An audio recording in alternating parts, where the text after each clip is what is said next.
Model অভিনেত্রী এগুলো বলবেন না, এগুলো একটু পড়তে আমার কাছে লজ্জা লাগে। কারণ আমার পরিচয় হচ্ছে আমি একজন রাজনৈতিক প্রশিক্ষক এবং মিস আর্ট বাংলাদেশ 2020-এ ছিলাম, কিন্তু 2024-25 বিগত 2 বছর ধরে আমি মিস আর্টের ন্যাশনাল ডিরেক্টর। এখনো সামনে আমি ন্যাশনাল ডিরেক্টর হিসেবেই কাজ করব। তো আমার এই ইনফরমেশনগুলো আমরা দেখি, আপনারা যখন সংবাদপত্রে লেখেন বা হচ্ছে ভিডিওতে দেখান, অনেক সময় আমাকে অন্য কোনো পরিচয় বা অন্য কোনো নামে দেয়া হয়, সেটা করবেন না কাইন্ডলি। সো মিডিয়ার কাছে আমি আরেকবার ক্লিয়ার করবো, মেঘনা আলম, রাজনৈতিক প্রশিক্ষক, মিস আর্ট বাংলাদেশের ন্যাশনাল ডিরেক্টর। দয়া করে আমাকে মডেল অভিনেত্রী এগুলো বলবেন না, এগুলো একটু পড়তে আমার কাছে লজ্জা লাগে। কারণ আমি কখনোই কোনো জায়গায় অভিনয় করিনি।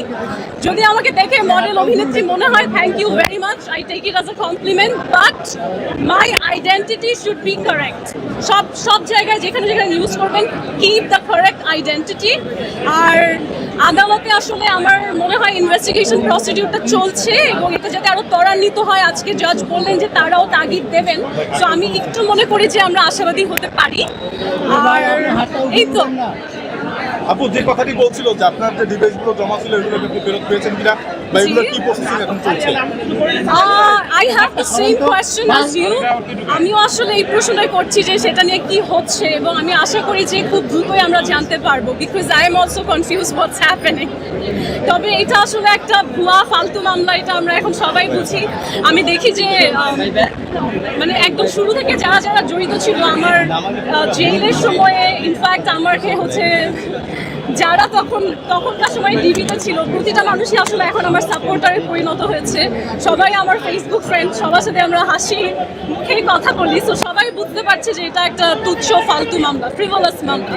So in time I believe যে এটা সলভ হয়ে যাবে আইনি প্রক্রিয়াতে। মামলার এছাড়া কোনো অভিযোগ করেনি, সুতরাং মামলাটি যেহেতু মামলাটার এছাড়া আসলে কোনো ভিকটিমই কোনো অভিযোগ করেনি, সো এটা একটা ভুয়া মামলা। কোনো অভিযোগকারীর নাম উল্লেখ করা নেই, সুতরাং মামলাটি একটি ভুয়া মামলা। আজকে আমি যে ইনভেস্টিগেশন অফিসারকে সম্পূর্ণভাবে কোঅপারেট করেছি, সেটা সহযোগিতা করেছি। এবং মজার বিষয় হচ্ছে শুধু যে আমি সহযোগিতা করেছি তাই নয়, তিনিও একজন সৎ বিনয়ী মানুষ, যে তিনি আমাকে জানিয়েছেন যে আপনাকে অনেক ধন্যবাদ আমাদেরকে সহযোগিতা করার জন্য। আপনার ফরেনসিক রিপোর্টটা পেয়ে গেলে আপনি জানতে পারবেন।